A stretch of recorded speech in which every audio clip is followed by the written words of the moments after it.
O Livro dos Espíritos, de Allan Kardec. Segunda parte, capítulo 5. Considerações sobre as várias existências do espírito. 222. O dogma da reencarnação. Algumas pessoas afirmam que o dogma da reencarnação não é novo e que foi buscado pela doutrina de Pitágoras. Nunca dissemos que a doutrina espírita fosse uma invenção moderna.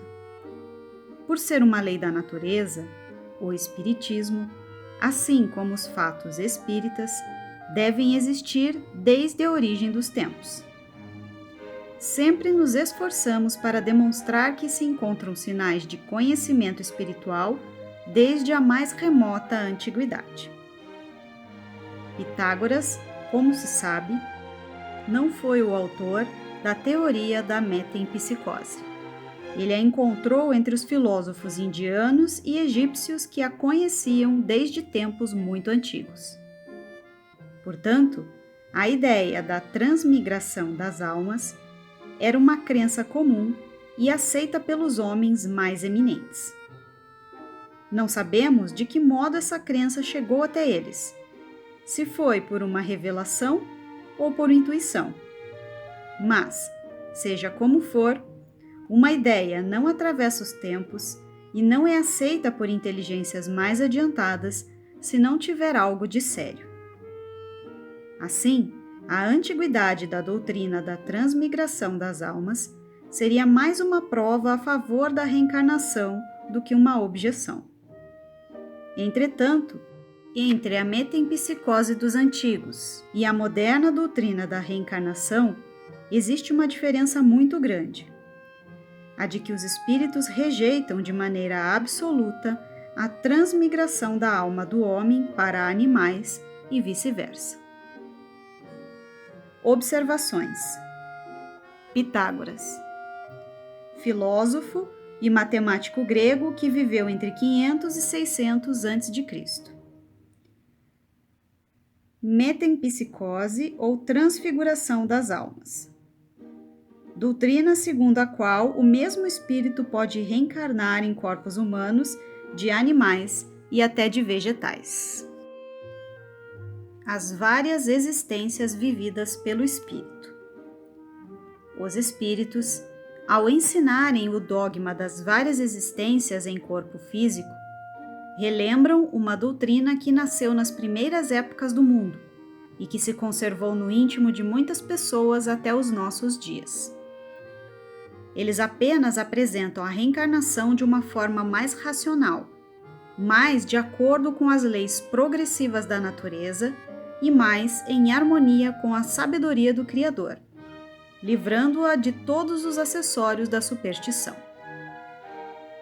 Uma circunstância digna de nota é que não foi apenas neste livro que os espíritos ensinaram a reencarnação nesses últimos tempos. Antes da publicação de O Livro dos Espíritos, numerosas comunicações semelhantes foram obtidas em diversos países e depois se multiplicaram de forma extraordinária. Talvez fosse o caso de se examinar porque nem todos os espíritos parecem estar de acordo sobre esta questão. É o que faremos mais adiante. Vamos examinar a questão sob outro ponto de vista, deixando de lado, por enquanto, a intervenção dos espíritos. Imaginemos que a teoria das várias existências nada tem a ver com eles e que jamais se tenha cogitado a existência dos espíritos. Coloquemo-nos momentaneamente numa posição neutra, admitindo o mesmo grau de probabilidade para a teoria das várias existências vividas pelo espírito em corpo físico e para a teoria da existência única.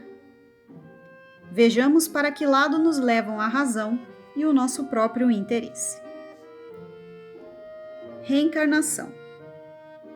Muitos rejeitam a ideia da reencarnação pelo único motivo de que ela não lhes convém, dizendo ser suficiente apenas uma existência e que não gostariam de recomeçar outra semelhante.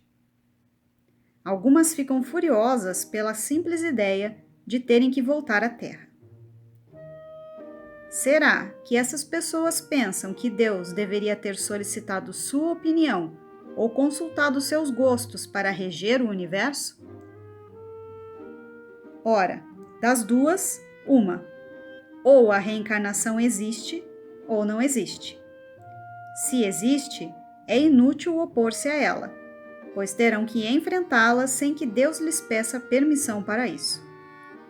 Essas pessoas se parecem com um doente que diz: sofri bastante por hoje, não quero mais sofrer amanhã. Mas, qualquer que seja a sua contrariedade, não sofrerá menos amanhã e nos dias seguintes, até que esteja curado. Portanto, essas pessoas reencarnarão mesmo contra a sua vontade. Perderão tempo protestando, assim como a criança que não quer ir à escola ou o condenado que não quer ir para a prisão. Será preciso que eles passem por isso. Objeções dessa natureza são muito ingênuas para merecerem um exame mais sério. Diremos a essas pessoas que fiquem tranquilas, pois o que a doutrina espírita ensina sobre a reencarnação não é tão terrível quanto lhes parece. Se a tivessem estudado a fundo, não estariam assim tão assustadas. Saberiam que a condição dessa nova existência só depende delas. Que serão felizes ou infelizes de acordo com o que tiverem feito aqui na Terra e que podem, a partir dessa vida, se elevar tão alto que não precisarão temer novas quedas morais. O nada como perspectiva.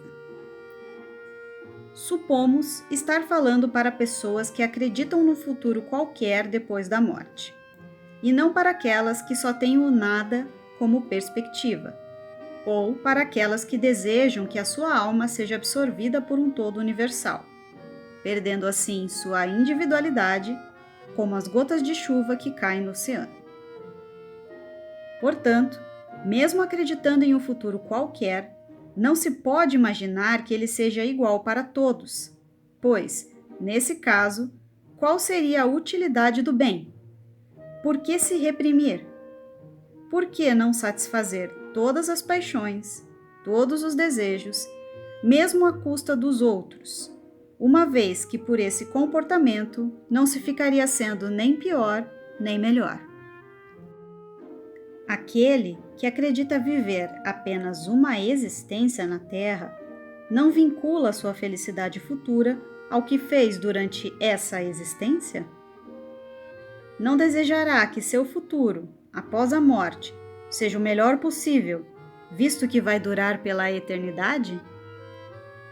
Sendo assim, quem teria a pretensão de ser um dos homens mais perfeitos que já existiu na Terra e por conta disso alcançar de imediato a suprema felicidade reservada aos eleitos? É preciso aceitar que existam homens com mais valor que outros e que por isso têm direito a um lugar melhor, sem que isso signifique a condenação de ninguém.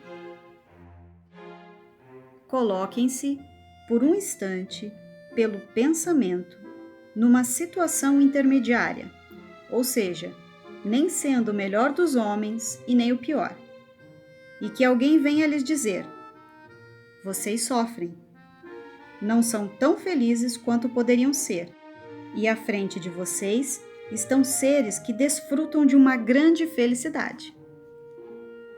Querem trocar de posição com eles? Certamente vocês responderiam: mas o que é preciso fazer? Quase nada. Recomeçar o que fizeram de errado e procurar fazer melhor. Será que vocês hesitariam em aceitar essa proposta, mesmo tendo que passar por muitas existências de provações? Façamos uma comparação mais simples. Se disséssemos a um homem que sofre grandes privações em função de seus recursos, mesmo não sendo ele o último dos miseráveis, temos ali uma fortuna da qual poderá desfrutar se trabalhar arduamente por 1 minuto. Mesmo o mais preguiçoso da terra diria sem hesitar: trabalharei 1 minuto, 2, 1 hora ou 1 dia se for preciso. Que me importa isso se vou acabar minha vida na abundância? Assim, o que é a duração da vida em corpo físico perante a eternidade? Menos que 1 minuto, menos que 1 segundo. Sofrimentos eternos. Algumas vezes temos ouvido o seguinte raciocínio: Deus, que é soberanamente bom, não pode impor ao homem recomeçar uma outra existência repleta de misérias e dificuldades. Por acaso, essas pessoas consideram que Deus é mais justo e bom quando condena alguém ao sofrimento eterno, apenas porque cometeu um erro, do que quando lhes dá os meios de reparar suas faltas através das sucessivas encarnações? 2 industriais tinham cada qual um operário que podia aspirar a se tornar sócio do respectivo patrão. Aconteceu que esses 2 operários, certa vez, empregaram muito mal o seu dia de trabalho e mereceram ser despedidos. Um dos patrões despediu seu empregado, apesar de suas súplicas, e este, não tendo encontrado trabalho, morreu na miséria. O outro disse ao seu operário: Você perdeu um dia de serviço. Me deve uma compensação. Fez mal o trabalho e me deve uma reparação. Procura executar bem o serviço e eu o conservarei. Assim, poderá aspirar à posição superior que prometi. Será necessário perguntar qual dos 2 patrões foi o mais humano? Deus, que é a própria clemência, seria mais insensível do que o homem? É doloroso pensar que o nosso destino possa estar fixado para sempre, sem apelação, por causa de alguns anos de provação na terra, principalmente quando não dependeu de nós alcançar a perfeição. Por outro lado, a ideia contrária é eminentemente consoladora, pois não nos retira a esperança. Assim, sem ficarmos a favor ou contra a teoria das várias existências, dizemos que, se fosse dado ao homem o direito de escolher, certamente não encontraríamos aquele que preferisse um julgamento sem apelação. Um filósofo disse que se Deus não existisse, seria preciso inventá-lo, para a felicidade dos seres humanos. O mesmo se pode dizer das várias existências vividas pelo espírito em corpo físico. Mas, conforme já dissemos anteriormente, Deus não nos pede permissão, nem consulta a nossa vontade. As coisas são ou não são. Observações. Clemência. Virtude que modera o rigor da justiça, perdoando ofensas e minorando os castigos. O filósofo citado por Kardec é François-Marie Arouet, mais conhecido como Voltaire. Foi escritor, ensaísta, historiador e filósofo iluminista francês. Análise da existência única em corpo físico. Consideremos o assunto sob outro ponto de vista. Deixando de lado o ensinamento dos espíritos e levando em conta unicamente o aspecto filosófico da questão. Se a encarnação não existe, o homem possui apenas uma existência em corpo físico. Isso é evidente. Se ele possui somente uma existência, a alma de cada homem seria criada por ocasião do seu nascimento, a menos que se admita a anterioridade da alma. Mas, nesse caso, o que era a alma antes do nascimento? Seu estado não poderia constituir, por si só, uma existência sobre uma forma qualquer? Aqui não existe meio termo possível. Ou a alma existia antes do corpo, ou não existia. Se ela existia, qual era a sua situação? Tinha ou não consciência de si mesma? Se não tinha, é como se não existisse. Mas, se tinha individualidade, ela estaria progredindo ou estaria estacionária? Em ambos os casos, qual era a situação da alma ao encontrar-se com o corpo? Aceitando a crença popular de que a alma nasce com o corpo físico, ou que vem a ser o mesmo, que antes de encarnar ela possuía apenas qualidades negativas, perguntamos: 1. Por que a alma revela aptidões tão diversas e independentes das ideias adquiridas com a educação? 2. De onde vem a aptidão extranormal que certas crianças de tenra idade possuem para determinada arte ou ciência, enquanto outras permanecem inferiores ou medíocres durante a vida inteira? 3. Por que somente alguns possuem ideias inatas ou intuitivas? 4.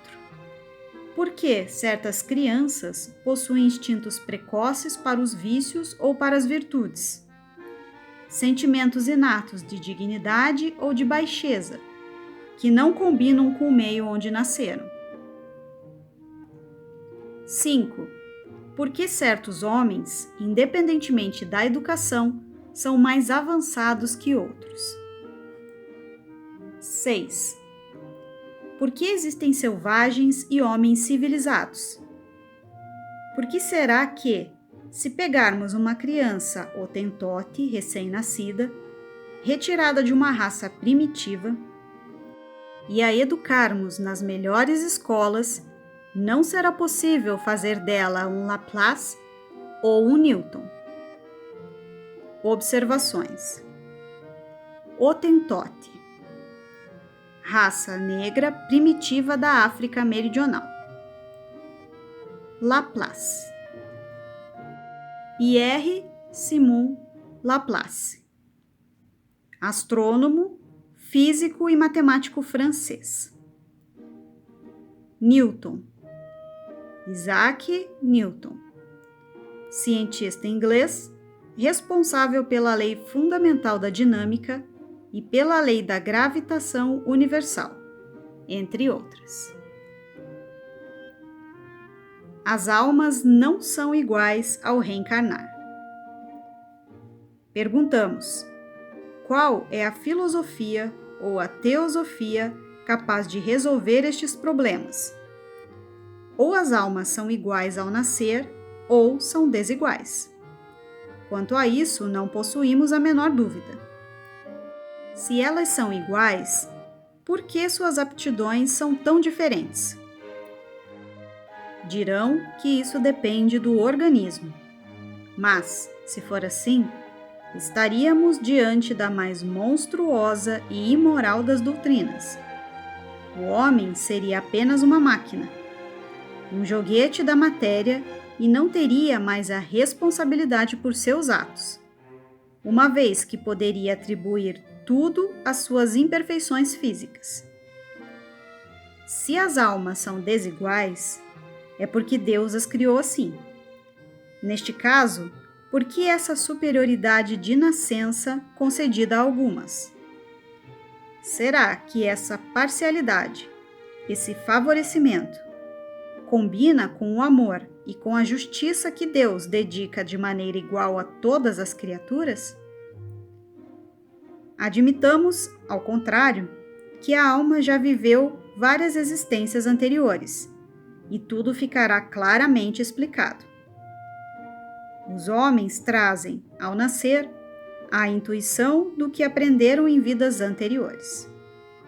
São mais ou menos adiantados de acordo com o número de existências que tiveram ou conforme estejam mais ou menos distantes do ponto de partida. Podemos comparar esta afirmação com uma reunião onde se encontram homens de todas as idades, onde cada um terá um desenvolvimento proporcional ao número de anos que já viveu. As existências sucessivas serão, para a vida do homem, o que os anos são para a vida do corpo. Vamos dar outro exemplo.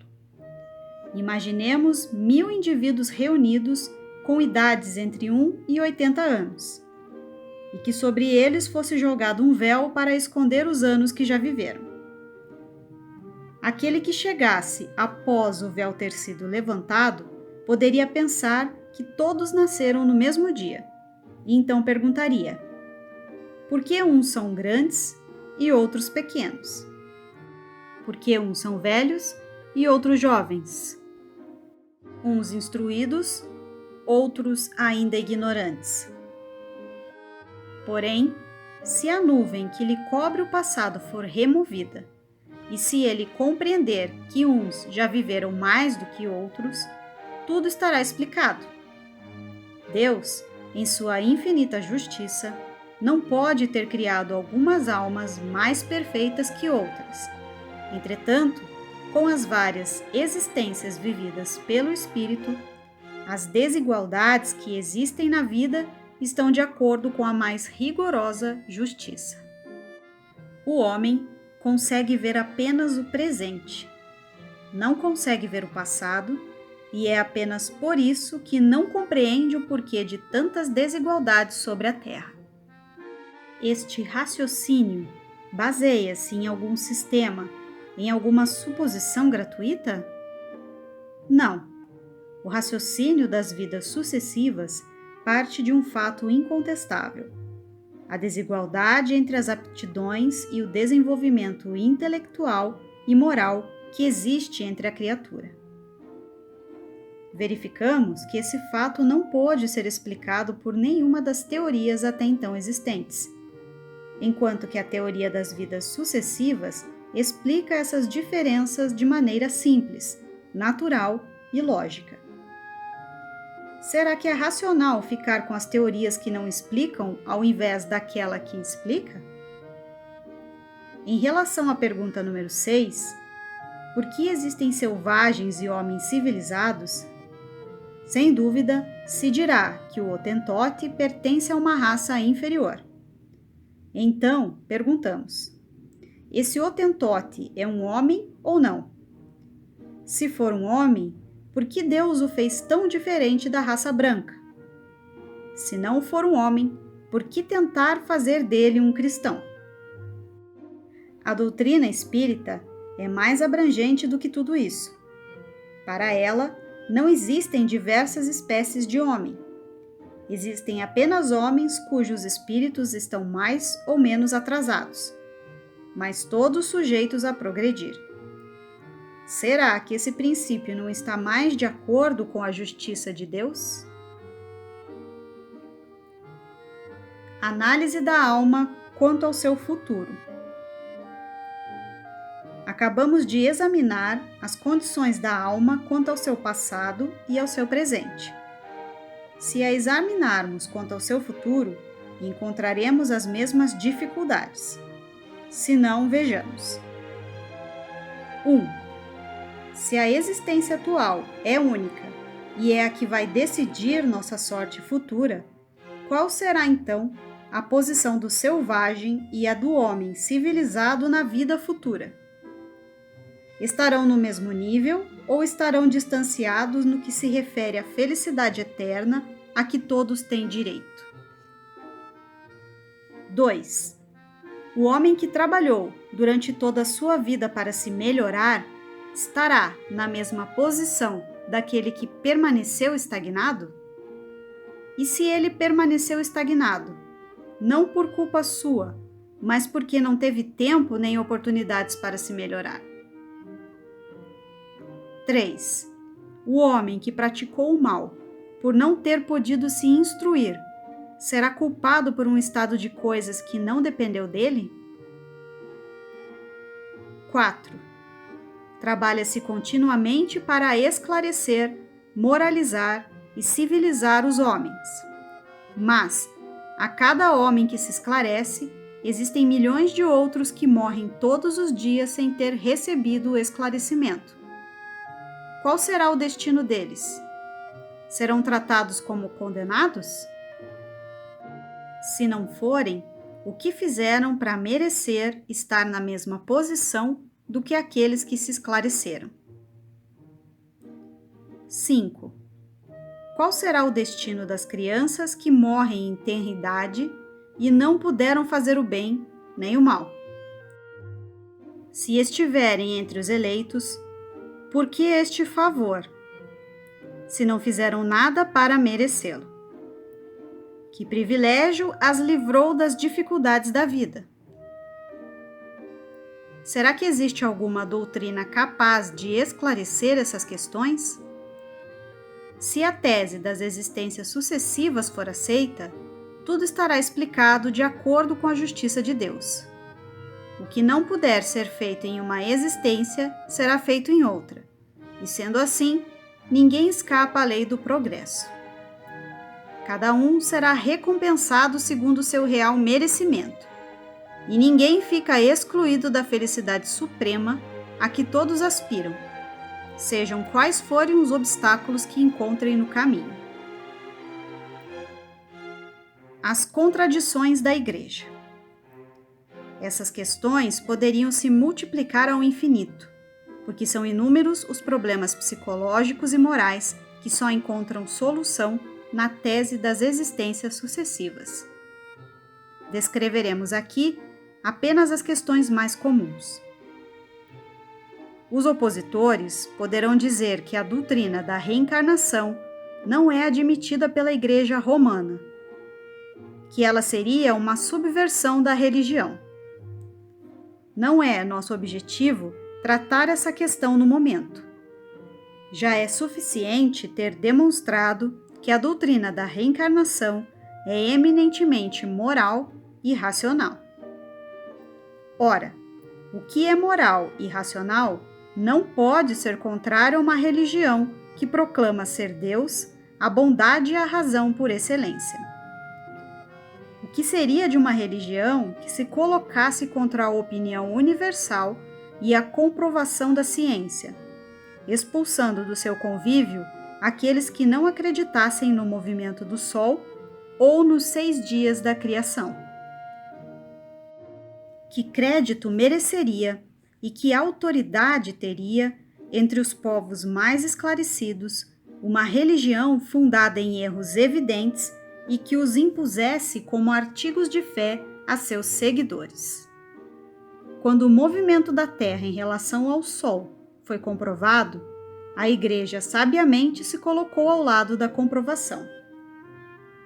Se está provado que determinados fatos só podem ser explicados pela reencarnação e que alguns dogmas da Igreja também só podem ser explicados pela reencarnação, é preciso reconhecer que a discordância entre a doutrina da reencarnação e esses dogmas é apenas aparente. Mais adiante, mostraremos que a religião talvez esteja menos afastada da tese das vidas sucessivas do que se pensa. Se ela admitisse essa tese, não sofreria mais danos do que já sofreu com as descobertas do movimento da Terra e dos períodos geológicos, que a princípio pareciam desmentir os textos bíblicos. Aliás, o princípio da reencarnação está ressaltado em muitas passagens das Escrituras e encontra-se especialmente formulado de maneira explícita no Evangelho. Observações. Artigos de fé. Verdades nas quais é preciso se acreditar, mesmo que elas firam a razão. Elias e João Batista. Quando desciam da montanha, após a transfiguração, Jesus recomendou aos seus discípulos: não falem a ninguém o que acabaram de ver, até que eu ressuscite dentre os mortos. Então, seus discípulos o interrogaram, dizendo: por que os escribas dizem que Elias veio primeiro? E Jesus, esclarecendo, respondeu: É certo que Elias voltará e restabelecerá todas as coisas. Mas, na verdade, eu digo a vocês que Elias já veio, reencarnado como João Batista. E os escribas não os reconheceram e fizeram com ele tudo quanto quiseram. É assim também que o Filho do Homem vai padecer em suas mãos. Os discípulos compreenderam, então, que Jesus estava falando de João Batista. Mateus, capítulo 17, versículo 9 a 13. Se João Batista era Elias, então houve a reencarnação do espírito ou da alma de Elias no corpo de João Batista. Observações. Transfiguração. Jesus subiu ao Monte Tabor acompanhado de Pedro, Tiago e João. Quando iniciou sua oração, os discípulos ficaram com sono e adormeceram. Ao acordarem, perceberam que Jesus havia se transfigurado. Seu rosto brilhava como o sol e suas vestes ficaram brancas como a luz. Ele apareceu aos discípulos conversando com Moisés e com o profeta Elias. Imortalidade da alma. Enfim, seja qual for a opinião que se tenha, contra ou a favor da reencarnação, todos irão passar por ela, desde que ela exista, apesar da crença em contrário. O ponto essencial é que o ensinamento dos espíritos é eminentemente cristão, pois ele se apoia na imortalidade da alma, nas penas e recompensas futuras, na justiça de Deus, no livre-arbítrio do homem, na moral do Cristo e, portanto, o Espiritismo não pode ser considerado antirreligioso. Teoria das existências sucessivas do espírito. Conforme já declaramos, até agora não levamos em conta o ensinamento dos espíritos, que, para algumas pessoas, não tem autoridade.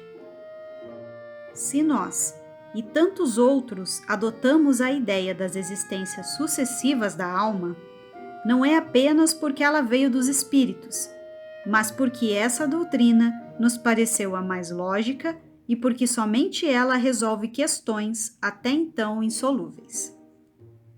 Se ela tivesse vindo de um homem, e não dos espíritos, não teríamos problema algum em adotá-la e não hesitaríamos um segundo em renunciar às nossas próprias ideias. No momento em que um erro é demonstrado, nosso amor próprio tem muito mais a perder do que a ganhar se continuarmos teimando em manter a ideia falsa. Da mesma maneira, teríamos rejeitado a ideia das existências sucessivas da alma, mesmo vinda dos espíritos, se ela nos parecesse contrária à razão, assim como já rejeitamos tantas outras. Sabemos por experiência que não devemos aceitar cegamente tudo que vem dos espíritos, assim como também não devemos aceitar tudo que vem da parte dos homens. A nosso ver, o princípio que melhor recomenda a reencarnação é o fato dela ser, antes de tudo, essencialmente lógica. A reencarnação ainda pode ser confirmada pelos fatos. Fatos positivos e materiais que um estudo atento e criterioso pode revelar a qualquer um que se dê ao trabalho de observá-los com paciência e perseverança, e diante das quais a dúvida não é mais possível. Quando a reencarnação se popularizar, assim como se popularizaram a formação e o movimento da Terra, será necessário que todos se rendam às evidências. Seus opositores terão gasto em vão os argumentos contrários e serão constrangidos a desdizer-se. Reconheçamos, em resumo, que a doutrina das existências sucessivas é a única que explica aquilo que, sem ela, é inexplicável.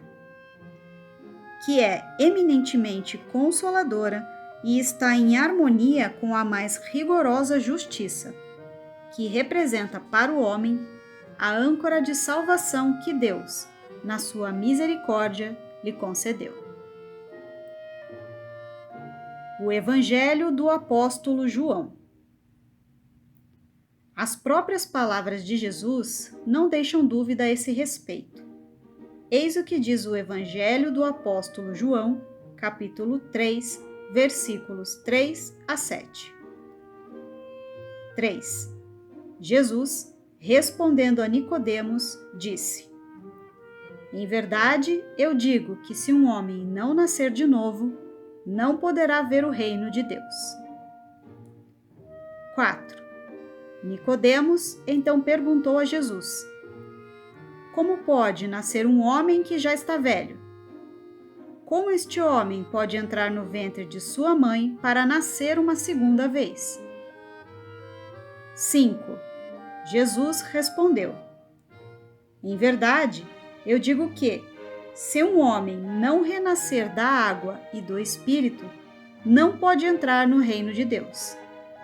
O que nasceu da carne é carne, o que nasceu do Espírito é Espírito. Não há por que se admirar que eu diga que é preciso nascer de novo. Ver pergunta número 1010, ressurreição da carne.